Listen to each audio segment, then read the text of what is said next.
G'day Aussie Gridiron fans, welcome to the G'day Gridiron podcast, wildcard reactions. It was a wild week indeed. We're going to bring you reactions from everywhere on all the games right now.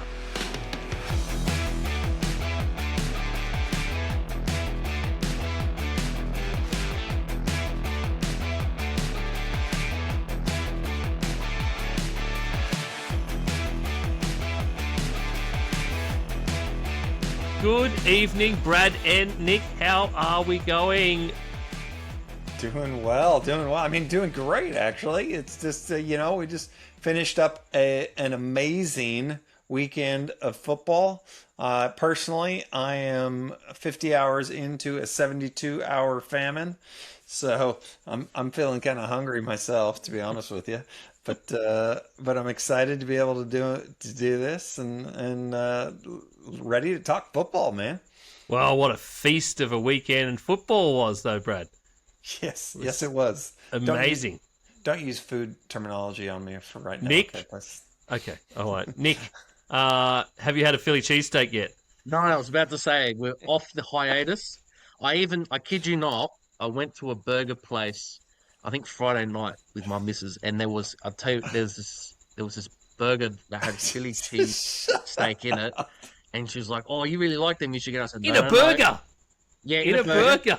And I said, no, I must resist. I'm on a hiatus. We're playing Philadelphia this week. I can't do it. And she was like, "What are you doing that for? You're an idiot. Just have it. You'll be fine." I stuck to it, and it works. Did you? The Philadelphia cream cheese steak out of the playoffs. Live to fight another week. But we're off the hiatus now. I'm yet to have the celebratory one yet. You need to go back there and partake. I will. Maybe this week. Maybe That's this awesome. week. What a weekend it was. What an absolute stonking weekend of football. Brad, you were saying to me earlier, possibly the best wildcard round you have ever seen. Yeah, I think so. Maybe not the most dramatic, single game dramatic, but definitely as a whole, as a package, considering all the games, I think it was by far the best group of games that I've ever seen. And it was just those first four games, man, phenomenal. Just the amount of lead changes, all that stuff was just it made the last two, you just kind of went, but still. Yeah, I know. It did sort of taper off towards the end. But I guess, in a way, even today's game, Texans Steelers, was exactly as we had sort of previewed it. Yeah, it was going to be. We said it was going to be defensive powerhouse. It was going to be that a slobber knocker of a game, and it was. It was from start to finish. That under I thought was going to hit for a long time until the Texans took off. But alas, they blew the under out on me even. So what was the under? I thought the under was 38. What was the under? Yeah, it was 38.5. Oh, did it get over that? Oh, no, yeah, so 36, yeah. Righto. I was thinking 9, not 6. So yeah, it was still under. So it was sensational. What a great weekend. We have a just simply phenomenal amount. I'm using phenomenal a lot tonight already. Amount of reactions from genuine Australian NFL fans from a couple of groups now, most specifically the NFL Fans Down Under Facebook group. We also chucked it in the NFL Australia and New Zealand group. We sort of slid that one in there real sneaky like. We got a few reactions from our Instagram too, guys messaging us. Isaac put up the post yesterday after the games had finished, after the first day's games had finished, and it just went off all of a sudden, and we can't thank people enough for giving us their reactions and giving us something to lead all these conversations with, something unique and different, where you get to tell us what you think about the games, good or bad. We can have a laugh with you, and we can discuss some of what you think as well. It's been amazing, and we cannot thank people enough for getting onto it. So we're going to go through heaps. We've got so much to go through on every single one of these games. So we are not going to miss a single game. I do want to start with a couple of more generic ones we got from around the place. I can't bring up some of these because they are gifts. There was the eating popcorn gif, with someone just sitting there eating popcorn, watching football, because obviously we asked what you thought of it. Another one was someone, basically it's absolute cinema. Yes, this weekend was absolute cinema. Robert Greer said, only one really major upset so far. What was it? AFC games have gone to script. So that was quite interesting. Robert Greer he's a Raiders fan, a die-hard Raiders fan, massive Raiders fan. So yeah, that guy has been watching football for a long time. I know that for sure, just from talking to him online. Yeah. So he's got some thoughts about some others I'll chuck in there as well. Michael Kraus said the AFC East and NFC West are stacked. Yes, it definitely looks that way. Wow. Once you sort of ring out the way these finals are. And Interesting call. PJ Rabideau, best wild card round ever. There you go. PJ and I are the same. It's definitely thoughts for those. All right, let's start with today's game. Texans versus Steelers. As I said, it was a hugely defensive game. It started off, it was late in the third quarter before we even got past 6-7. Well done, kids. Yeah. Yeah, that scoreline, we got to I think it was 6 to the Texans, 7 Steelers, and it remained that way for the majority of the game. Neither team really could get anything going. Both defenses were in their bag. Offensive-wise, though, no one could actually do anything, Brad. We were talking during the game about how astonishingly bad the Texans' offense looked. Yeah, it's and specifically how bad C.J. Stroud looked. So that guy, I don't know what was going on between the center and him, but the amount of missed snaps that they had, it was crazy. And Nick can tell you, typically if you're in a noisy environment like that, your guard will give you the hand signal and then you snap it. But he was snapping it without the hand signals, and so I don't know what was going on, who was at fault there, but you could tell there was a lot of frustration. And the one thing Houston I was kind of surprised with was they stuck with the run, and I think that eventually kind of obviously gave them some dividends. But I felt like they won in spite of C.J. Stroud. He looked overwhelmed by the moment. He was just panicking, and it was not a good look. Hopefully, he can get those nerves under wraps for next week. You're 100% right, though, Brad, about the center. I mean, this is a real text that Brad had sent me when it was 7-6. He said, if Houston center has to be in debt to the Mafia, he's single-handedly trying to give the game to Pittsburgh. To which I agree with. He sent me the same text. Yep, I did. because at that point I told him, look, the -3.5 for Houston, that was pretty much my lock for the weekend. I said, if anything's going to get up, it's definitely that one. And I was like, maybe it's not. Maybe it's going to end at like 7-6. Yeah. I thought, yeah, like you said, that both offenses were so weird, but particularly surprised with Stroud because he has been pretty good in like these spots before.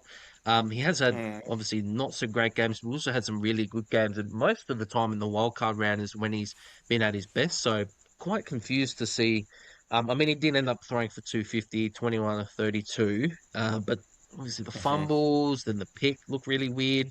But the story of this game, obviously for me, more than anything, is that defense, and it's incredible. The Steelers were 2 for 14 on third down. 2 for 14.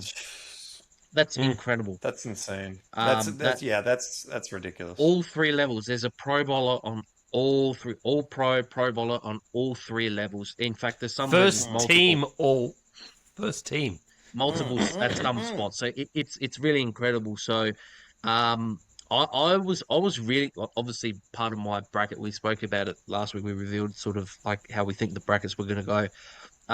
My prediction was that Houston were going to play New England this week. Like it's fallen pretty much how I thought it would. But I was a lot more confident in Houston because I thought, yes, their defense is absolutely out of this world, but offensively they do enough to be able to hold up.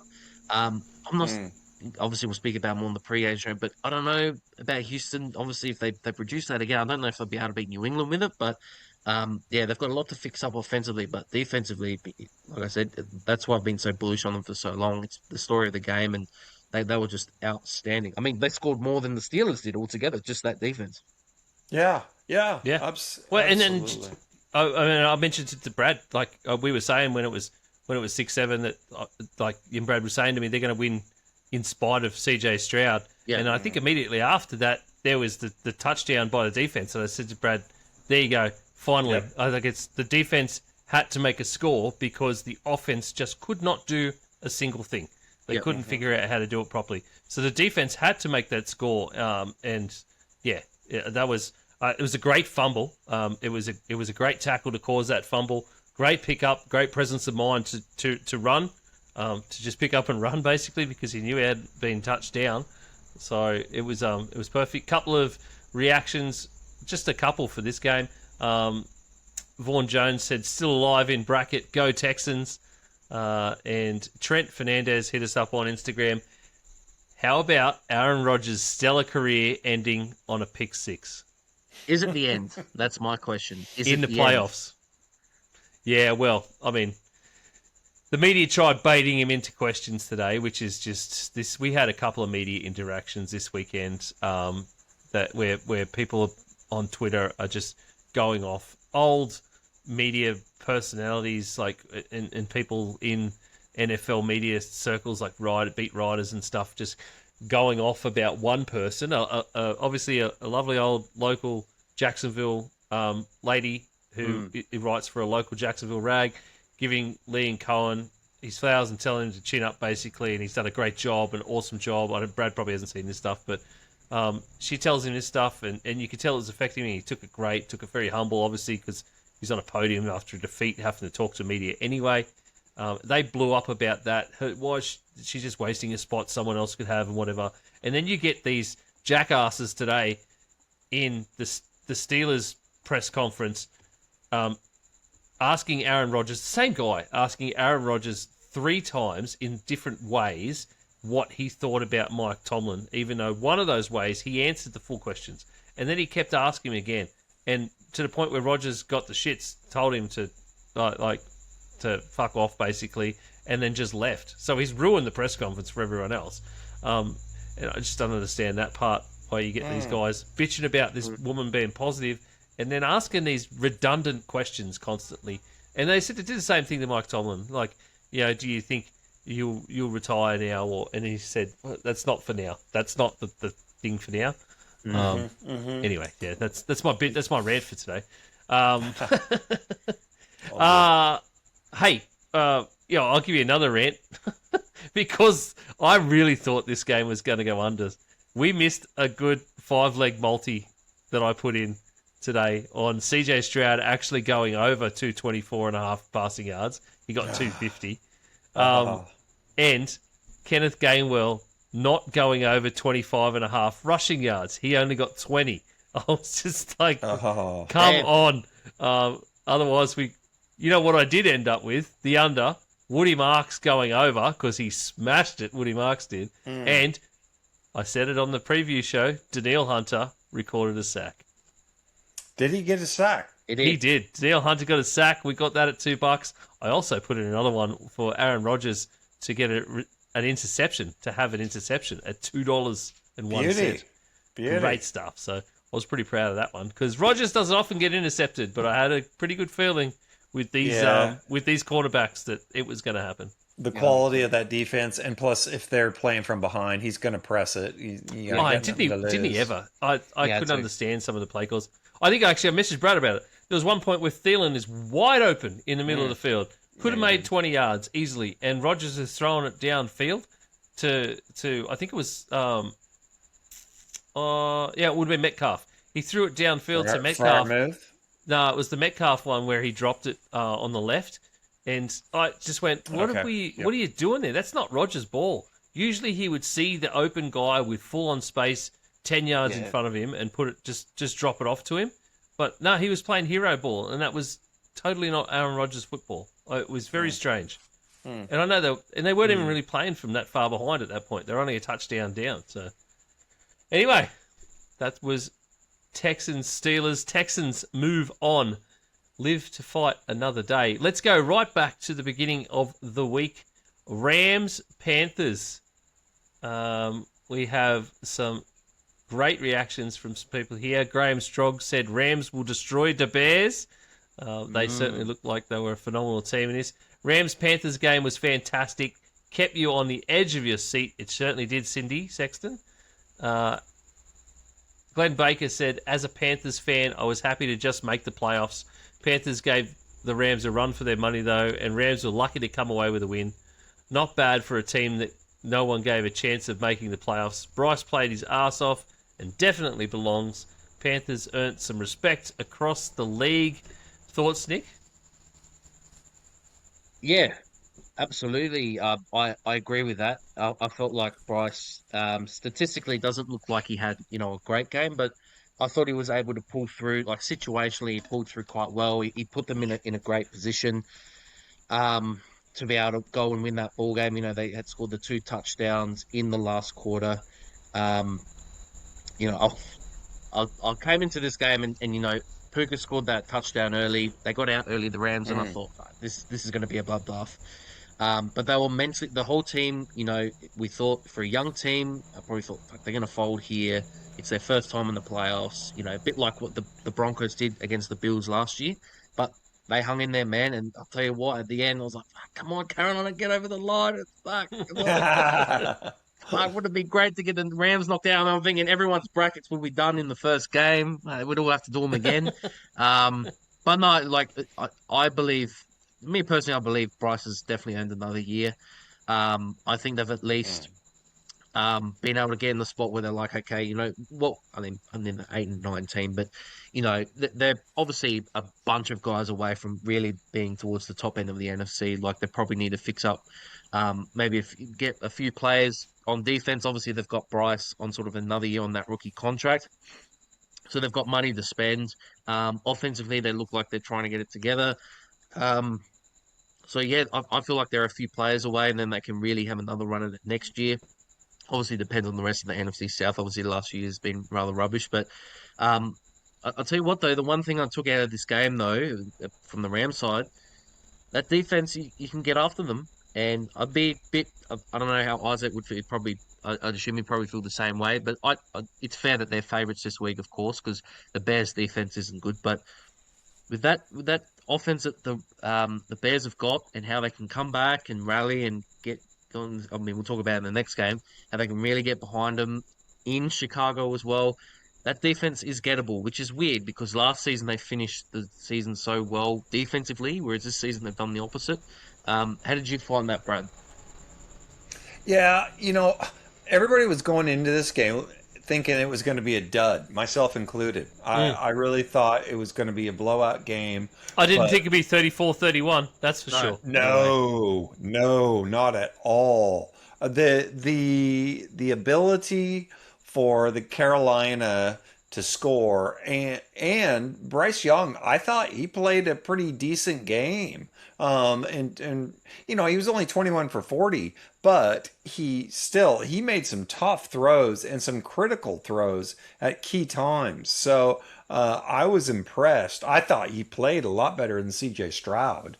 If I was just comparing them, since they both went 1-2, and CJ has historically had a better career on the whole. So you can see why they picked him. But as good as what he was, he was decent. Stafford was he was legit, man. Over 300 yards, 3 touchdowns, scoring that game-winning drive with only 40 seconds left. It just made for a really, really great opening game, and I kind of just went, okay, we got something here. And what I loved was just the way that the Rams Well, again, it's coaching, it's McVay, the way he. But I Yeah, really love just the variety that they had with their offensive play calling, and I loved how they just were under pressure in that last 2 minutes or the fourth quarter in general, and they just yeah, delivered every time they needed to. And to me, that's that veteran team. And if I'm Carolina, I can walk away from this feeling good. I mean, you never feel good from a loss, but they played well. So a couple more fixes in the offseason, and we'll see what happens. Rams got to get special teams locked up. That special yeah. teams is not good. They get a punt blocked, and it did not go well for them. And they've had problems all year. So they really, if they're going to make noise, they got to do something with that special teams. Yeah, I totally agree with both of you on the Panthers. I think this is great, and it's a great showing for the Panthers late these last couple of games. Even though with the loss to Tampa Bay, it still showed that they had some pieces in the right places. This game showed that they could stand toe-to-toe with the big boys if they put in the effort, they put in the work, and you get the right guys going and moving in the right direction. I think it gives them a roadmap to what they actually need to get to improve in this next draft and Yeah. in the free agency for next year. I think they've got great building blocks. As you said, Bryce could be it. And it's still got another couple of years, but they've got these great building blocks around them with Jalen Coker, Ted McMillan, playing huge parts. I don't know what they're going to do at running back. Rico Dowdle clearly isn't happy, which they should be making him happy. It's wild that they haven't been, but they keep pushing back towards Chuba Hubbard the whole time. And Chuba's obviously getting older, so I don't know what they're going to do there. But I think that's what this game showed, is that they can get to playoff football and they can stand with the big boys. So it's got to give them hope, and the fact that Canales has got them moving, finally got the Panthers moving in the right direction in the David Tepper era, because to this point it had been an absolute train wreck. The Rams, I totally agree with your takes on defense there, Nick, but I think this is probably a good game for them not to play well in, because they're going to go away this week and they're going to get their asses kicked. And they're going to be able to look at the tape and go, that's not us. That's not the way we play football. Because we know that they're a sensational young defense that has come together and grown together for the last couple of years. And this is their time. When you've got Stafford and this offense humming the way it is, that's been built with guys like Buka Nakua and even Colby Parkinson, and then you get that defense going. That's why we kept saying, well, everybody's been saying, this is a championship-winning team. So I think this. Luckily for them, it's against the Panthers. Yes. And it wasn't against. Yes. They didn't do this against the 49ers, or they didn't do this even against the Eagles, for instance. Luckily for them, it is where it happened where it did. Otherwise, I think we probably could have been, even against the Seahawks. They didn't have this game against the Seahawks, because that defense has this game next week. Oh boy, you know what I mean? Like against the Seahawks, it'd be terrible. So, great game though. 34-31 is phenomenal for the very first game of the week. What a way to kick a week off! It was just unreal. Did anyone else think it was. when that blocked punt happened as well? When there was about 5 minutes left, that situationally it was in an awkward spot for Carolina, because they couldn't really chew the clock down, but they were like pretty much in the red zone. And obviously, when they scored, did anyone else feel like it's too much time for the Rams? With all three timeouts plus the 2-minute warning. That's the only thing where I thought, if only this happened at like midfield or something, it would have been perfect, because they would have had enough time to drain the clock and everything. But yeah, it's like it's a really great play, but then it turned out to be a little bit detrimental. You kind of wanted it 10 to 15 yards for backwards. It probably would have been. I mean, the smarter play would have maybe been to take a delay game or two somewhere in there, and then just try and run it in. But you run the risk of then not being able to score the touchdown. Yeah. So exactly. It's kind of a weird thing. Yeah, you don't ever want to leave points and kind of play the what if thing.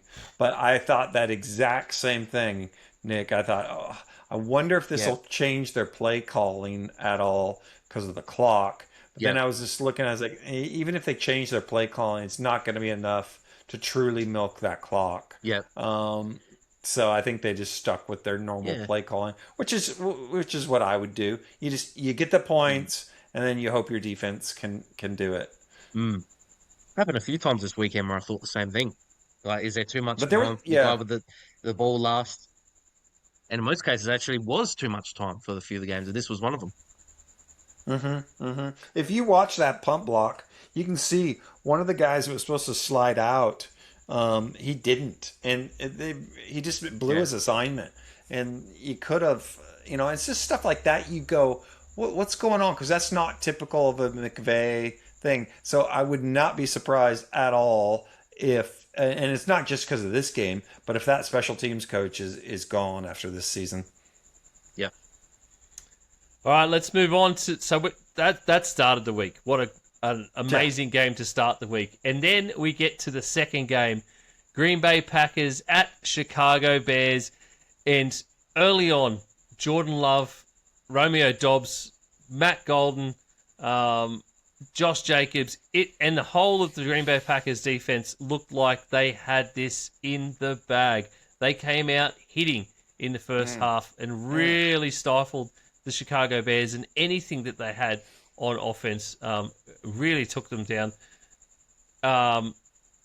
21-3 at halftime, the Packers went in leading.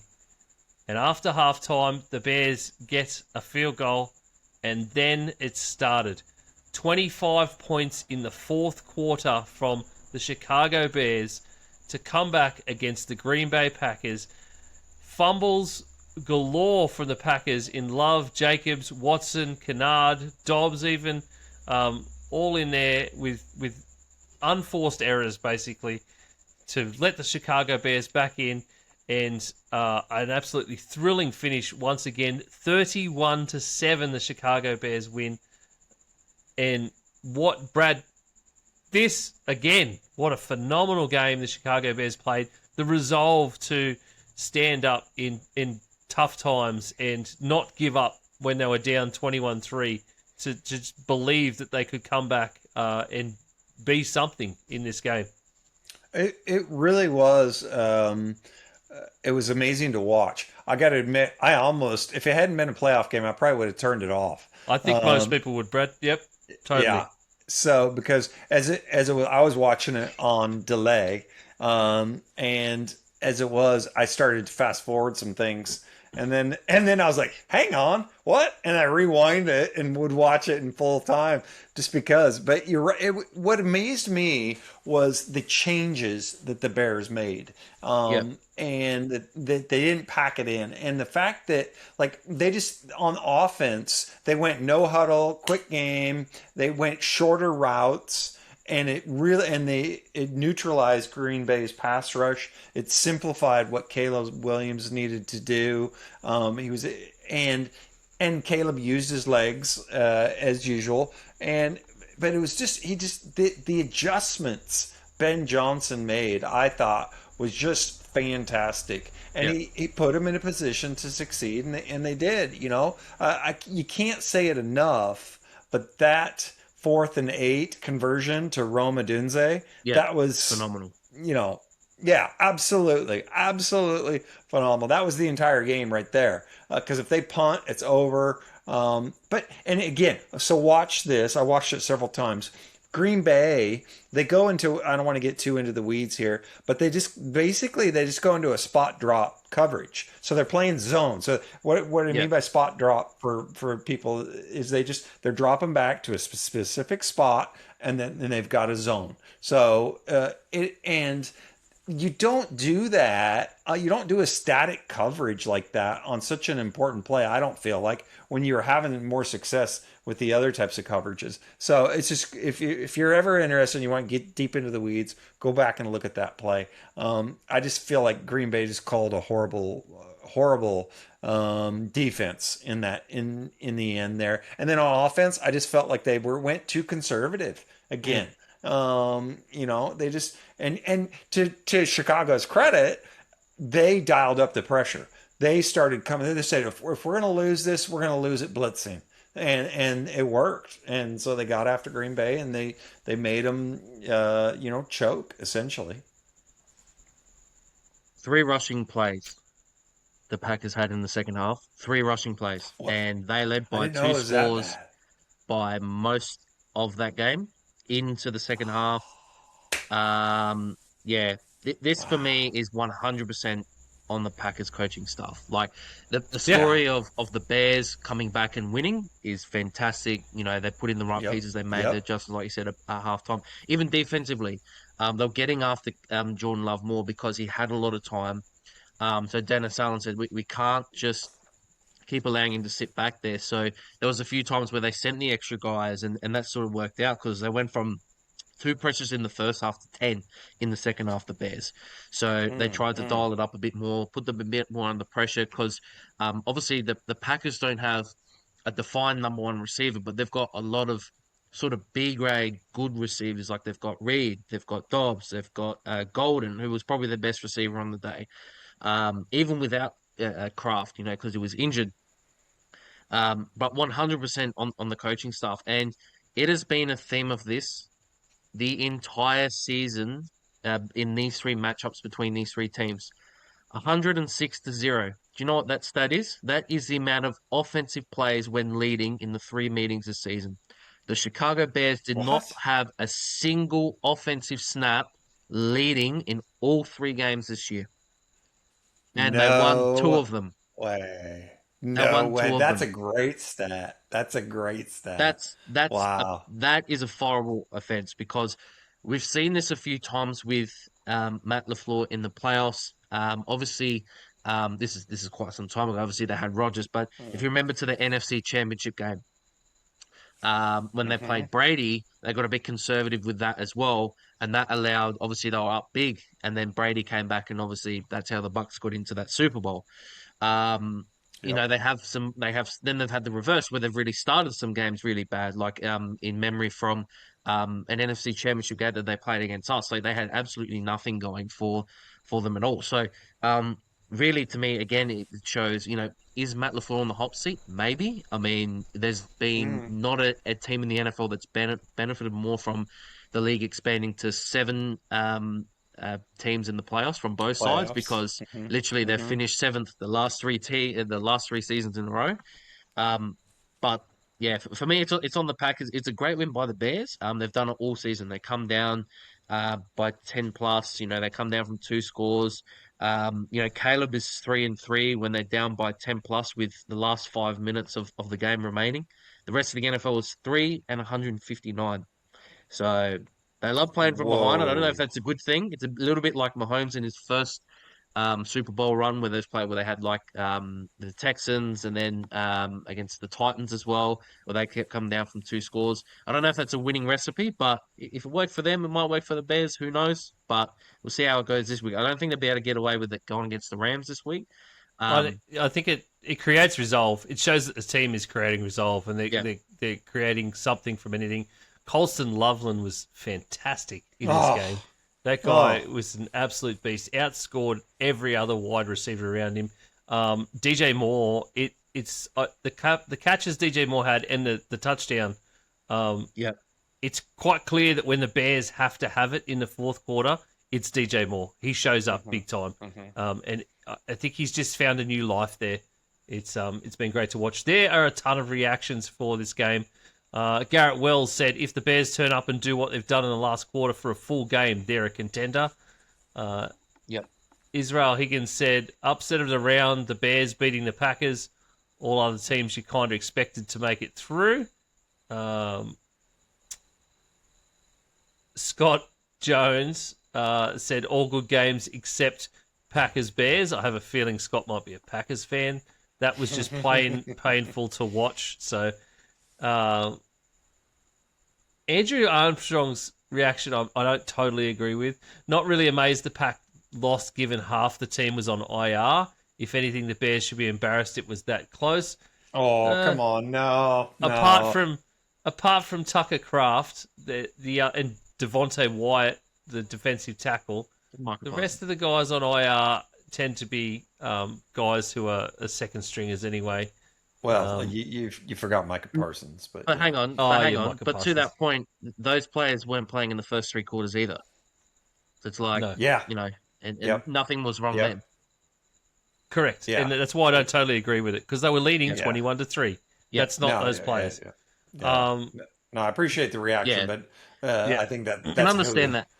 I can understand that if they had won this game and then that was the case against like Seattle, like they just got blown out, they're the seventh seed, Seattle's right. had the week I off. But wouldn't be like, surprised if Andrew's a Packers fan as well, to be honest. Sure. Grant Bennett, my Packers are out. I'm on the Bills. Cindy Sexton said, "How did the Bears keep pulling the rabbit out of the hat in the fourth quarter?" And Julian Macon said, "Still buzzing about that mighty comeback from the Bears." Brad, I have to show you a little bit of something our mate Big Kev reminded us about, because you will not have seen this at all.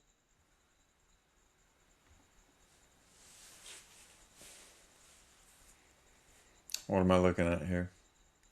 He's grating the cheese. He's grating cheese. That is the Bears players with cheese graters on their That heads. is awesome.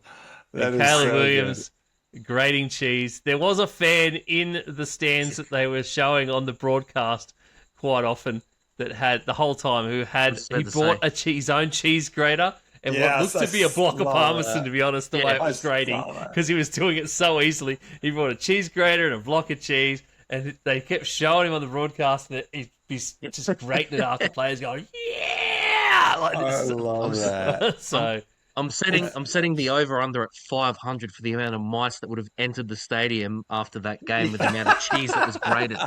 500. I'm taking the over. it's a hell of a cleanup for the cleaners So true.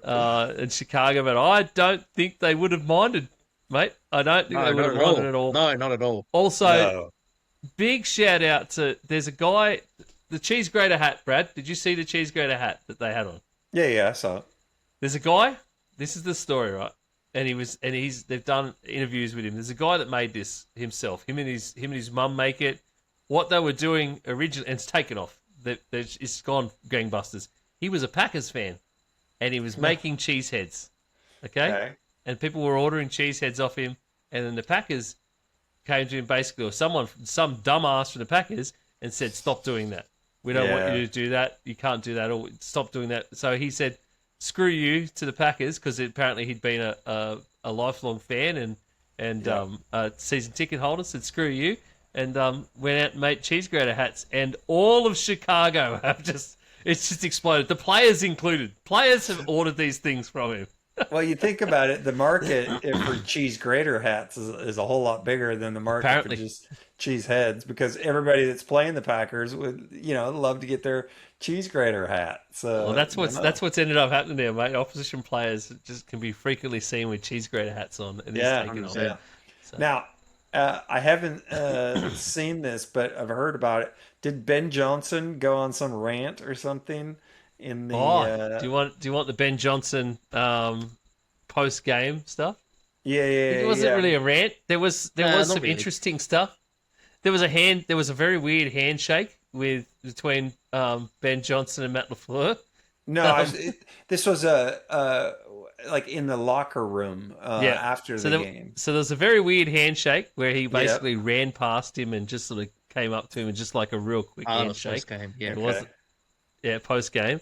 But there was a locker room speech. I'll bring it up. Because somebody was saying like that the rivalry between the two now, Green Bay and Chicago, is even stoked up that much more. I think it was already big, and I think the rivalry between Ben Johnson and Matt LaFleur, just those two, I think is massive already. So it's bigger, that's awesome. It's bigger now because it's been dead for how many years? Because the Packers just go in and just smash them every time. Like there's a reason why Aaron Rodgers, when he scored that touchdown, he's like, "I still own you." Like it's been happening. It's like it's finally where Chicago's actually bitten back. Yeah, exactly. So it's sweet for them. And I loved just seeing Ben Johnson's like emotions because he kind of came across as one of these kind of robotic, really stoic type guys, but he's obviously not. He's really No, I think he's he's a bit crazy. And he just gets like really pumped up, and I think that's just what happens with him. So yeah, no, that's cool. I'm just bringing this up, Brad. The best part about it is that the Packers themselves, the franchise themselves, shared this. Yeah, and it's unreal. I'll just full screen that and bring it up. Everyone else knows what we're talking about already. Brad, the non-social media guy, definitely does not. He'll read about it. All right, ready, Brad? Let's. Yeah. Oh, they missed a bit.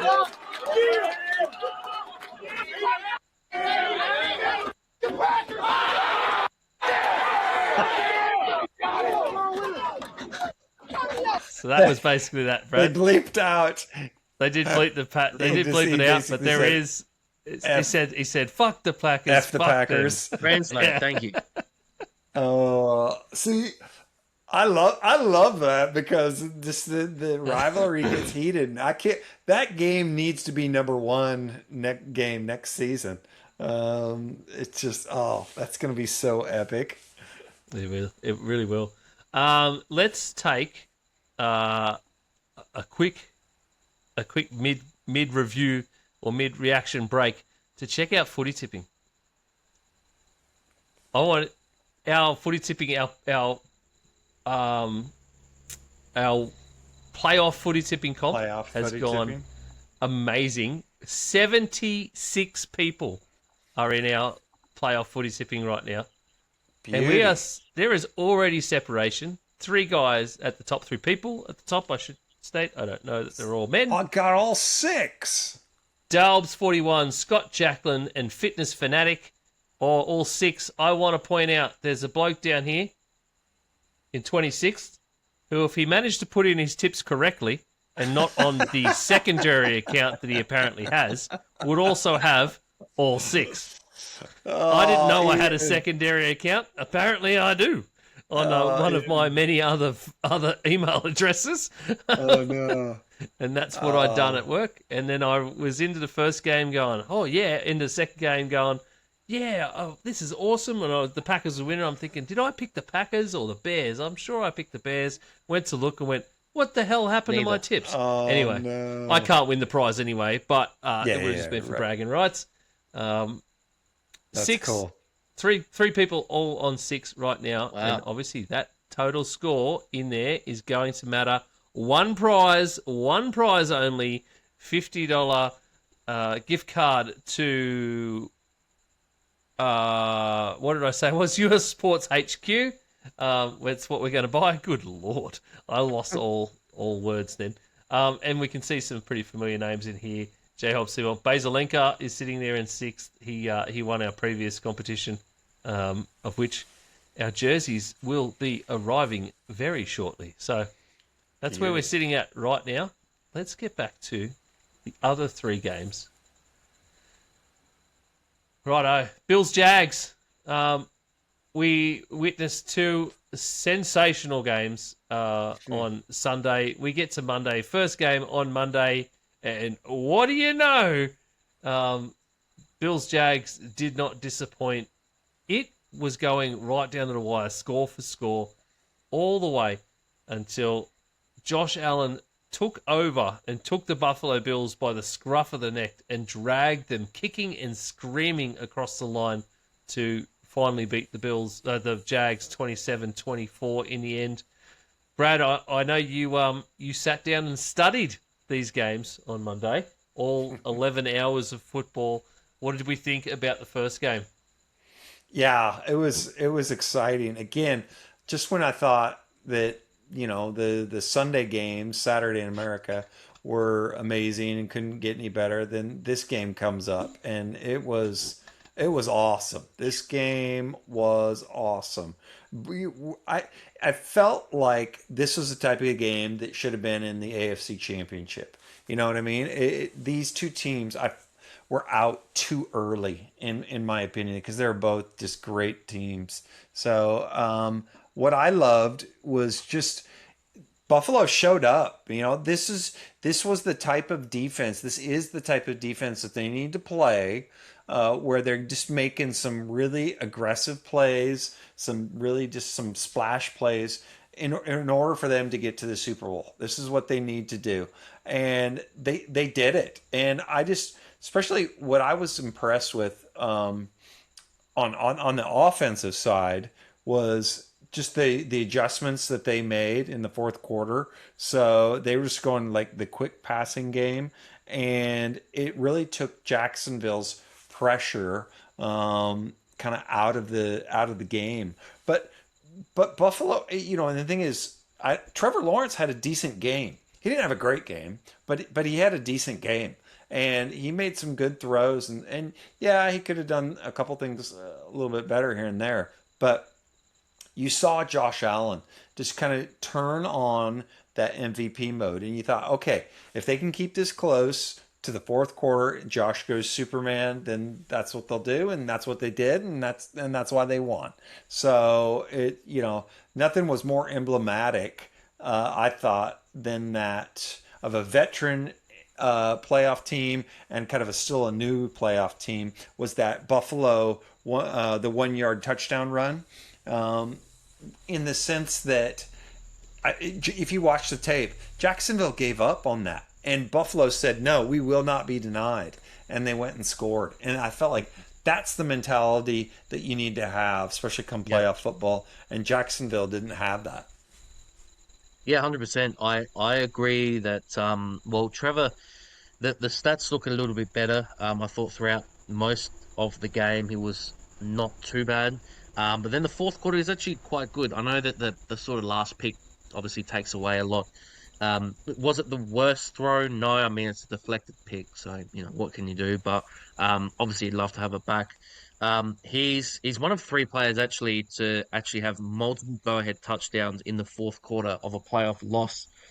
One of three players. The other one, funnily enough, is actually Josh Allen when they had the famous 13-second drive, the Chiefs in that game. There's one of three players, Trevor, and then obviously Josh Allen in that game. Um, what I found really interesting, though, feel like the story of this game more so on the Bills side of the thing. It's Bills side of the ball, offensively. They could not run the ball very well. And this is the core of what they do really well. So the Bills, strangely enough, it was the fewest rush yards, the fewest rush yards per rush, and the fewest rush attempts that they've had all season, out of all their games. And at that point in the fourth quarter, because the Jags were able to score and they were able to keep the Bills on their toes, I thought, right, is Josh Allen going to go full Superman mode? Is he just going to try and, take all these wild chances and just, try and get everything done all by himself? He actually didn't. He actually looked like quite composed, quite settled. He was very efficient. Like I think he 28 for 35 he went in the game, which is really good.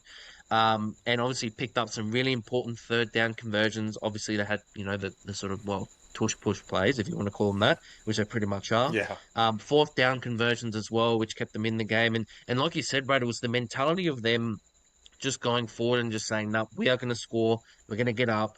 And we're going to make you drive down and actually score again. And the Bills, obviously they've had a really good sort of pass defense most of the year, so they lent into that, and obviously they had the game-winning pick at the end. So for me, the Bills more so, it looked like where the nucleus of their offense was the run game, it wasn't working. Then they were able to still be like, we're not going to turn the ball over. We're going to keep the ball. We're going to possess the ball. We're going to rely on our pass defense and make sure that obviously within a minute, the Jags are going to have to pass on us. They're going to have to go down the field and score. And if they do, so be it.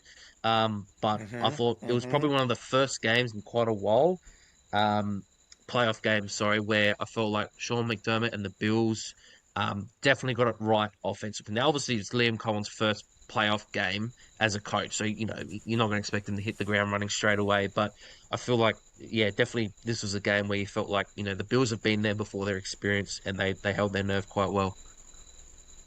Yeah, no, it's they earned it, and like I said earlier, I just wish this would have been later, and because this was worthy of a championship game.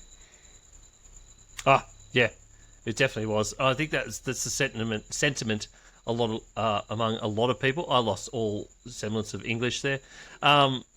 Yeah, I think that's what I've read everywhere. It's what I've heard everywhere so far, and certainly that's what some of our reactions are as well. Danny King, he sent a screenshot of the Buffalo Bills as Super Bowl champs.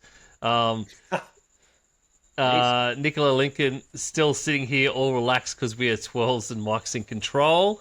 So, big Bills. Yeah, I don't know. We'll see. Ricky Richards, yeah, the Bills. Floyd Hampton Livingston, let's go Bills. Adam Campbell, let's see, what did he say?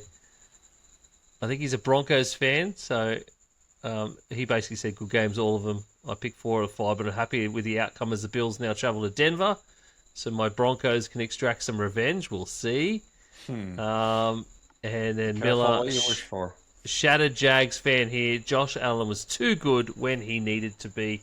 And that is the biggest difference, I think, in this, again, is that, as I said at the top, I think Josh Allen just dragged them kicking and screaming. I couldn't believe the rushing thing. Yeah. The fact that the Jags basically eliminated James Cook from an offense when the Jags, what were they, like the 16th best? I think they're 16th on rush defense. No, they were first in the league. No, they were first in the league. The Jags were actually 16th? first in the league. I had 16th. But it was it was just the fact that they eliminated him when he's been so amazing, and he's been the big part of their offense. So that was some stellar stuff for me. Great game, amazing game. Once again, 3 out of 3 sensational games. We get to the 4th, middle Ian, game. Do you want to go Pats Chargers and then finish with the good game, or do you want to stick with the order? No, we'll stick with the order. All right, okay. We get the middle game. We get the 49ers at the Philadelphia Eagles. And it definitely wasn't going the way that everybody thought it would go. This game looked like a genuine snooze fest for a great deal of the game. Each team just getting small amounts of points where they could, even after early touchdowns by both teams. But eventually, San Francisco got going. The Philadelphia Eagles did, and I know Nick will talk about this, did what they have been doing all season, where they just forget to play offense, or they get ahead and they think that they can just grind out a win, which just doesn't seem to be working for them, and yet they continue to try and do that here. I will leave you one more stat before the boys really get into it. Did you know, Brad, that up until this game, every single team that was leading at the 2-minute drill in the fourth quarter of the game, I knew you'd bring this one up, was leading in a 2-minute drill, the fourth quarter of the game, lost their game until this game. And they brought it up on the broadcast as it happened. I said, "You idiots, why would you bring that up now?" I love it. This game, man, it was amazing. It really was. And the thing about the Eagles is, well, their offense. This was so emblematic of their season in terms of you're built off of, like, that offense was put together, designed for explosive plays, and yet they just did not have any explosive plays. It was just so pedestrian, that the offense. And I actually did see an interview with Saquon after the game saying, our whole year we never put together a full game of good offense, and you saw that in this, and it came back to bite them. You can't win in the playoffs by just having one half of a decent game. So there's no doubt that their offensive coordinator is going to be gone in this 100%. matchup. And and what I was really surprised by was the lack of the 49ers are decimated, right? Okay. Their linebackers was Eric Kendricks, who wasn't even on a team a couple weeks ago. Yep. So, or A and yet month, 1 month. okay, a month. So, and it didn't feel like they were attacking the linebackers, like they were making them do extra stuff. So, and part of that's a testament to Shanahan and the rest of the coaching staff. But it's just like, for crying out loud, Philly, how hard is it? But so I don't want to harp too much on it, but their play calling was absolutely woeful. And I don't say that to take away from the 49ers, because what the 49ers did was amazing, but it was woeful. And the whole and I'll stop with this because I want to hear Nick's thoughts on it. But just the Philly, there was like, was there one design run for Hertz? And you got to Yeah. utilize Yeah. everything. And it's the playoffs. And, I get it. He didn't want to run a lot during the regular season because he didn't want to get banged up. But shoot, man, it's the playoffs. Do or die. So if you need to, run the damn ball. And, they tried it once, but that's once or twice. That's not enough. You got it. So it's just the Eagles just decimated themselves in this. And I'm not taking anything away from the 49ers because what they did was amazing. But Nick, you go. I for all of this year, the Eagles side, I've found it quite strange how, and I mean everyone's in the same boat.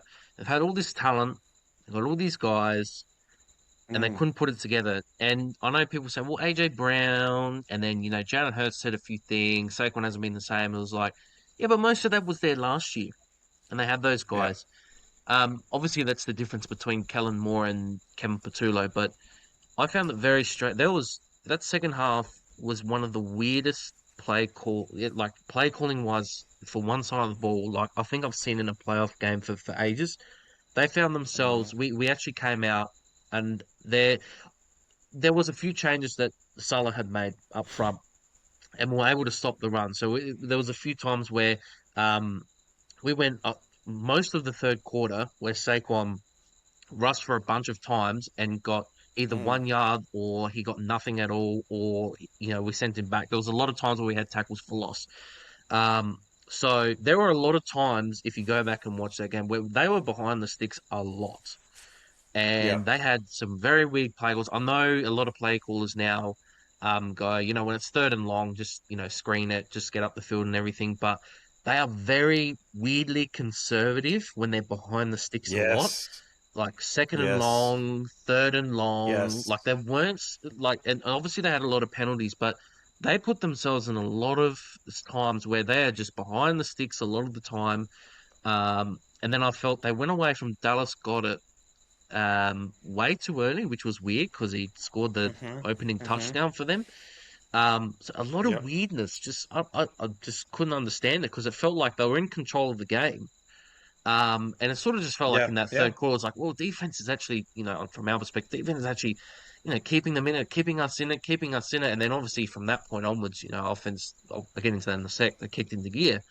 Um, but just didn't feel like, we were at all going to be in that game. And then nothing happened. It was so weird. Mm, And I know mm, it's happened all mm. season. Um, on our side of the But why ball, not? I was just gonna say real quick. Why not put the ball in? Do a screen to Saquon where he's matched up against the linebacker. Put him in space. Make those linebackers cover. Because I yeah, guarantee you, Hendricks is not going to cover Saquon. yeah, 100%. I felt that as well. I'm not sure what they were very, even that Yeah. last drive, they were very disorganized. They had to call that timeout. If you notice on that fourth down, they obviously called the timeout. Now they got into that play very late, and we showed them Yeah. the exact same look. So it wasn't Brown, I think it was Mustafa who had rolled down. and showed blitz, and then he actually, just before, as there was 1 second left on the play clock, he was rotating back. So obviously that was a play that they were, obviously this is very technical, but they were going into like a cover four sort of shell. And then obviously they called the timeout because they didn't have enough sort of time left. The Eagles came out in the same look. We came out in the exact same look. And it still was that cover four shell, and they ran the four verts on that fourth down, which was really weird because it's like you've got four guys taking vertical routes, and there's cover four on the back end. So it's like, how that's going to work, I'm not sure, which is why the ball got thrown into triple coverage. On our side and why not? I was going to say, just real quick, why not throw it to AJ Brown one-on-one? I mean, if he's your best player, why you throw? I don't care. I'd rather take him, jump ball. But anyway, go ahead. Our side of the ball. AJ Dix for Hands Brown. He talked all that shit all season, and then it came down to the most important moment, and he dropped that third down. Yeah, that's right. You talk all this shit about not getting targets, and then you get some targets, and you miraculously get to the playoffs, even though you're on a losing streak, and then you get in the biggest moment when the lights are shining the brightest, and you're open, not even one-on-one, you're open field, and you're dropping balls. That's why they don't target him when he was one-on-one in those situations. By the way, I hope everybody else enjoys just listening to Brad and Nick talk technical football as much as I do. I just sat back in my chair then and just listened to you two just talk about that because I know Nick lives it, and I know Brad will have studied those games in that time period where his family wasn't at home. They're all at work, and Brad's just watching football by himself. I guarantee Brad was rewinding and pausing that footage. That's exactly what I was doing. 100%. I love it. We need to do this in the off season. Just have Brad and Nick talk technical. Let's do it. We'll just grab a bunch of players and just go through. I reckon there's actually a few Instagram creators that I would love to show Brad to. Some young guys doing some film watching. Cool. I've seen a few. I love watching those. I love watching it. And even Film Watchers 1, I think, is the biggest one, and it's Brad would love this kid. Yeah, I love watching this stuff. Yeah, and that's how I got that last sort of play. I was talking about the fourth down. Like literally goes through the whole thing, and how they called. Like I sort of saw it. Like I thought when they had called that timeout, and then went and both sides looked the same. I was like, are they going to run the same play against what we had? So they ended up doing that, and then the guy that did the actual video confirmed it literally. So, yeah. Well, I know Brad would love it. He's basically Brad. It's like a young John Gruden. This kid gets full on excited about it doesn't matter the team. There's no allegiances. It's just good football and good play. That's awesome. Anyway, we have the most amount of reactions from this game, and it is quite clear we have a lot of 49ers fans that react to it as well. It's the way it should be. Couldn't watch it. Brian Webster says, couldn't watch it as was at work, but my team won. Go Niners all the way. Bang, bang, Niners gang. Shame about George Kittle, though. We're going to miss him, but the next man is ready to step up. Andrew Dawson said, best playoff series in years. All good games. Bang, bang, Niner gang. Damian Austin said, although all games have gone the way I expected so far, I had hoped the Jags would win, and obviously that my underperforming Eagles would too, but I can sit back and relax now and enjoy the rest of the playoffs. Some absolutely cracking games installed for next week. Certainly is, Damian. Andrew Campbell said, watching the Eagles this season was completely miserable and was completely miserable, and if Pachulo isn't fired by tomorrow, there are going to be riots. He's still not fired at this point, by the way. Ian McBennett said, did anyone feel as though Hurts didn't want to win a playoff with Kevin Pachulo? It's almost as though he would prefer to lose and have had them show Pachulo the door. Scott Rutherford said, Niners beating the reigning Super Bowl champs. Beat them birds today. Beat them birds next week. Yeah. I love that. Andrew Farlow, very impressed with Shanahan and his patchwork squad. Do you want me to stop, Brad? Go. No, I was just going to say, two things. One, Shanahan better win Coach of the Year. He has to. Will not. Who's going to win it? Will not. It won't be. One thing I will say. Mike McDonald is ahead of him. Vrabel is ahead of him. In all the betting, Yeah. That's just well, this. I mean, and I know they don't take it into account, but this what he did this game just to me just it puts him into legendary Like, status. This guy, the way he comes over, and then my second point is the 49ers logo? Is it or saying is it bang bang Niner gang? yeah. 'Cause that doesn't sound right. I'm sorry. No, it is overtly sexual. That's for sure. I'll let you make the conclusion there, but yeah, Damien anyway. first said, "So glad the EA girls are out." Thanks, mate. Paul Johansson also surprised to see the Eagles bow out. Still seems they had a sketchy season after the last Super Bowl. I was sad to see my team Green Bay go down, but I'm also kind of hoping the Bears make it all the way. Chris Howe, Brad, you will love this one. As a Cowboys fan, love seeing the Eagles go out in shambles. Amen. I text Nick. I said I don't like to admit it, but I was rooting for the 49ers in this game just because I hate Sure, the I've Eagles so screenshotted much. that. He Just said- that section where you said he you're also- rooting for us. He also said, and I know you like this bit too, also Green Bay, just because I want the higher draft pick. Yes, absolutely. No, seriously, we got two top 20 draft picks. Let's go Super Bowl. Yes, let's go Jerry Wastem. Phil Davey can't believe the Niners won without so many and Kittle going down. The Eagles had so many chances and AJ Brown's drop after screaming at Sirianni. Oh, there's that part, the That yelling at was Sirianni. That's when they dropped the game. And that was, I think, Sirianni running down the field, screaming at AJ Brown that he needs to get off the field faster when the punt team was coming on, or was it the kicking team? One or the other. Special teams were coming on. I think that changed the whole vibe of the game for the Eagles, to be honest. That was so weird. Really? I think it did. Offensively, I mean, when you have to have Offensively.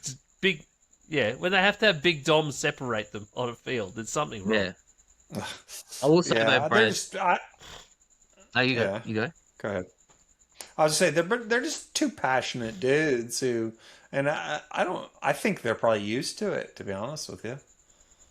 Yeah, I was gonna say, Brad, to your point earlier about Shanahan with this game, obviously from the games that he's coached in the playoffs, I would probably say this obviously was, on the eye, it was definitely not the most sexiest playoff game we've had or a playoff win, but definitely I would say it was his best all round. Definitely in that second half, making the adjustments, even with Robert Saleh as well. Obviously that trick play with Jennings throwing it to McCaffrey.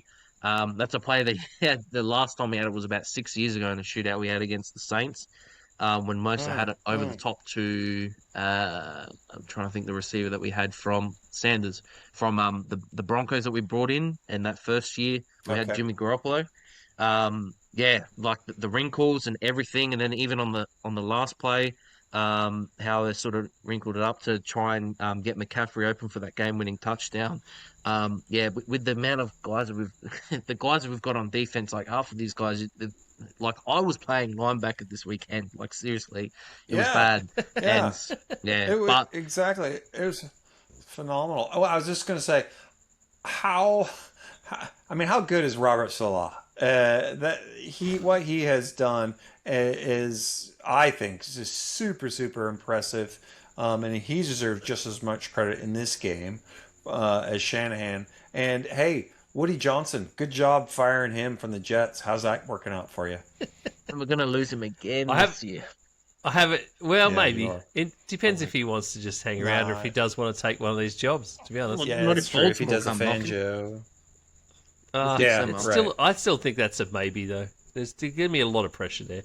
I have a thought for another time on coaching, because a lot of people are still questioning, and I know, Nick, I know what your feeling will be.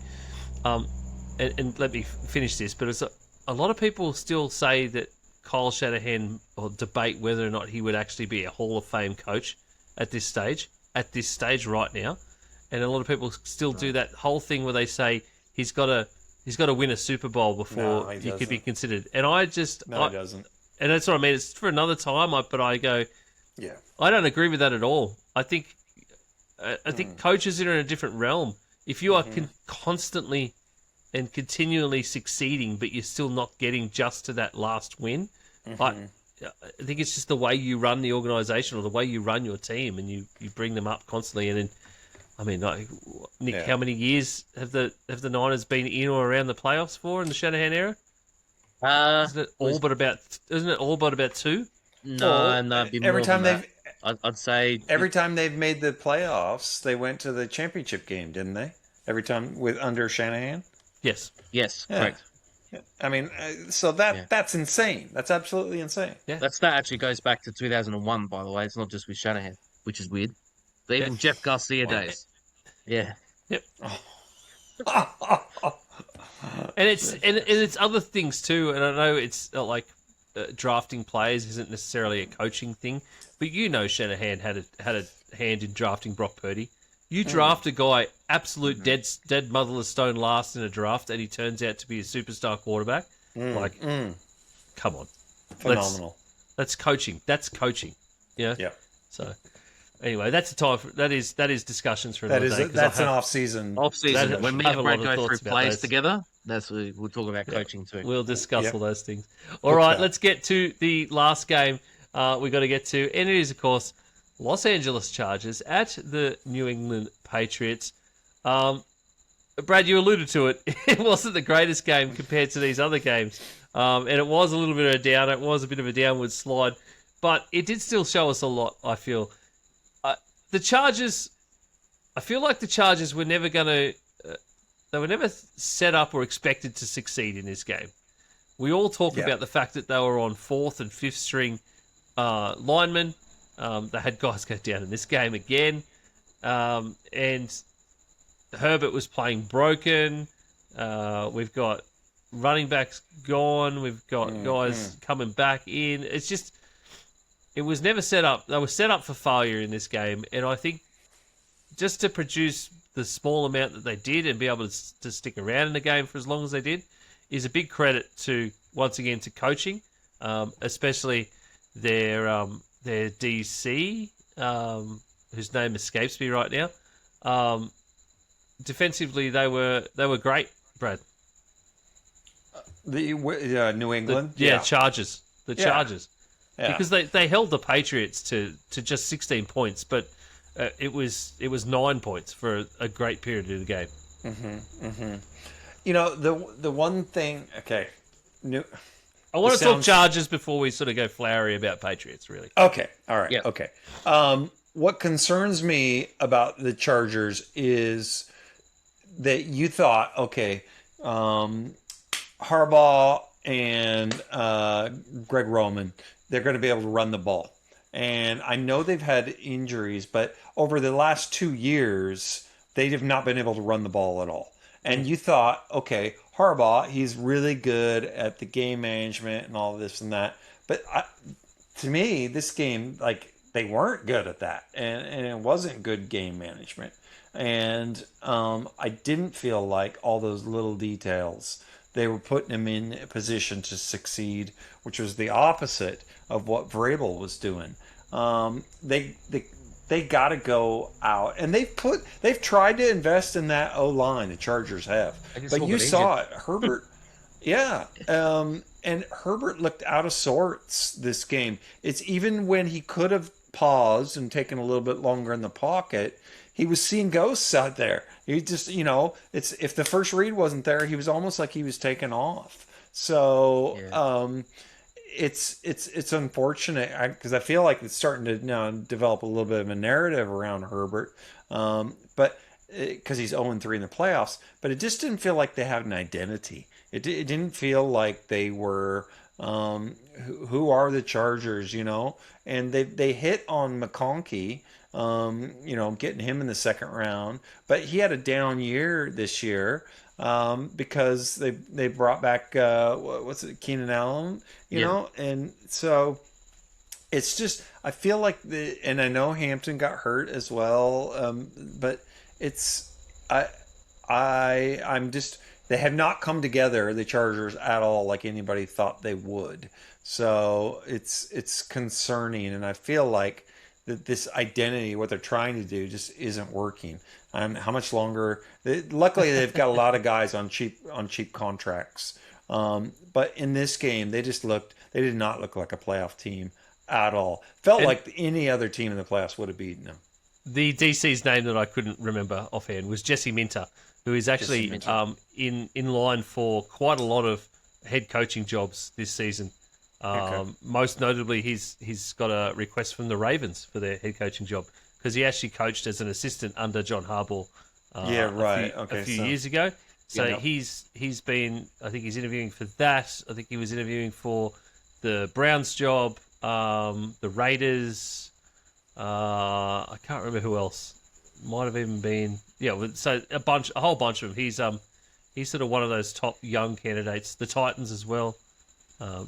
Jesse Minter, and because he had them ready to go. But anyway, on to the Patriots, who played sensational. No, they didn't. This really didn't. This wasn't the Patriots I thought we'd see. I thought we'd see a Patriots team that would destroy the Chargers, to be honest. But the Chargers defense sort of locked them down for a good period of the game. And Drake May and co did just enough to get them over the line by consistently scoring or getting moving down the field so they could actually score points via field goals, etc. I think if you're a Patriots fan, though, you'd be very optimistic about your chances, though. And I know a lot of what you were saying there, Ian, was more so pointed towards, offensively they couldn't get much going. But, you saw Drake May sort of struggle in that first half and go, oh, damn, is he really going to have, those playoff jitters and everything, which it looked like he did. He's fumbling the ball. I think he threw a pick in the first quarter or second quarter.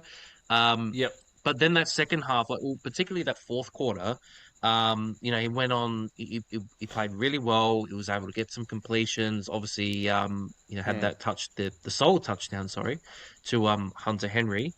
I thought at least with that, offensively you can say, okay, we can live with that. He's shown that at least he was mentally tough enough to be able to overcome a really good Chargers defense. But I think more so than anything, and I know a lot of the narrative is, and rightfully so, Herbert not good in the playoffs at all, and that's fair enough. But, the Chargers did have a full week off, at least offensively. They had they had the week off. The Patriots didn't, so they had the extra sort of week to prepare for what they were getting into. 3 points against the Chargers. I know that the Chargers offense hasn't been fantastic this year, but 3 points in the playoff game is really good. That's definitely the Mike Vrabel effect. And this is a team as well that probably the weakness of their team was actually more on the front end, where they couldn't get to the passer. And I think they ended up having, 5 sacks. Just double check that. I think 5 sacks that they ended up having in this game. But they were excellent. Like even on 5 sacks. Yeah, 5 sacks. There we go. So they were really good in getting to the quarterback, because that was one of the reasons why I thought maybe the Chargers would stick around, is because the Patriots all year haven't done that well in getting to the passer. So that was like, well, that might not affect them, but obviously it did. They were really good in terms of their overall game plan. Like Gonzalez was everywhere. He was probably, I would argue, at least on the defensive side, probably the best player, across the weekend, like individual player performance. He was outstanding. He was everywhere. They put him in man coverage. He was on an island for most of the game. I know the Chargers don't have fantastic receivers, but he was phenomenal the whole game. Like on third and fourth down, the Chargers were 2 for 13 on third and fourth down. Jeez. And obviously they didn't score in the red zone. They didn't score on goal to go, when even they had that. Remember early in the game, they had the fumble, I think within the 5 or something, or within the 10. Yep. And then the Chargers were set up, and they got nothing, absolutely nothing out of that. So defensively, you'd be really optimistic, because obviously, coming into this week, they've got the Texans. So the Texans, they'll be really good defensively. And to see this sort of performance defensively for the Patriots, you go, well, if somehow you can get both defenses to be a wash, it's probably hard to do so. But if somehow they could both be a wash, probably at this stage, you're probably back in your offense over Houston's offense. So I think if you're a Patriots fan, you're really optimistic. Obviously, until today, it was the best performance of the weekend defensively by one single team. But yeah, I'd be optimistic if I was the Patriots for sure. See, I'm going to be contrarian, and I'm not optimistic, but that's just purely because you look at who have they beaten in terms of. I know their record is good, but playoff teams, who have they beaten? They've only beaten Well, three playoff teams. technically, the Chargers were a playoff team, Brad, Okay, so Chargers and they beat them comfortably. and I know it was only Carolina. two. I know it was one score for most of the game, but it felt like the Patriots were Yeah, in control most of that game. yeah. Chargers, Carolina, and Buffalo, and then Buffalo beat them later. Is who they've beaten. So from that standpoint, I think I still have a lot of question marks about them. Personally, I think and we'll get into it in our next show, but I think that this matchup is going to be a rude awakening for them in come this next divisional round. But you can't take it away from them. They made plays when they needed to, and the field goals and what happens. And I like the way Drake May just kind of. I love the way Drake May stays calm. He just seemed like he's really calm out there, just chucking the ball around. Which, if people remember in college, he was not like that. He was pretty frantic and was always trying to throw these bombs and what have you. So it's fun to see him just kind of grow up and play the way he is. Lee Cox said Pat's Chargers was a grind. I agree. It's just like this reaction review, to be honest. Jane and Jeff Cranmer said, go all the way, Patriots. Aiden Carroll, thrilled the Pats won. Justin Herbert was monstered all game. Christian Gonzalez was immense. He's backed up everything you boys have said. And I hope he is available for next week as the severity of his injury isn't known yet. Christian Gonzalez, in the concussion protocol at this stage. So it will be interesting to see if he is available for next weekend. Yeah, game. I hope he is. Otherwise, that is going to change a lot. That's a big out. All right, well, that's the reactions to all the games. And then, in case you didn't know, here is next week's schedule in the Australian and New Zealand time zones. We have Bills, Broncos, 8:30 a.m. Australian Sunday. 49ers, Seahawks, 12 o'clock midday on Sunday. It'll be a phenomenal Sunday. Monday, we see 7 o'clock game of the Texans and the Patriots. And then Rams, Bears rounds out the divisional weekend, 10:30 a.m. Australian. Sensational games for our week 2, a divisional weekend of the playoffs for this year. We will talk about all of those and much more on our preview show this week, which you can catch on Saturday. Love to know your thoughts on any of these games if you haven't given them to us yet, or even your thoughts coming up. How about that? Let's drop your thoughts on the upcoming games for this weekend in the comments. If you're listening on Spotify or Apple, you can comment on Spotify. I know that for certain. But otherwise, find us on social media at G'day Gridiron everywhere, Facebook, Instagram, and on YouTube, where you can comment underneath this video as well. Let us know your thoughts or your predictions for those games. We'd love to know how you think that will play. These next 4 games will play out as we move along a bit further on the road to Super Bowl LIX. LX? LX. Not LIX. LX. Apart from that, thank you very much for joining us, and we will see you on Saturday. Bye. Go Blazers.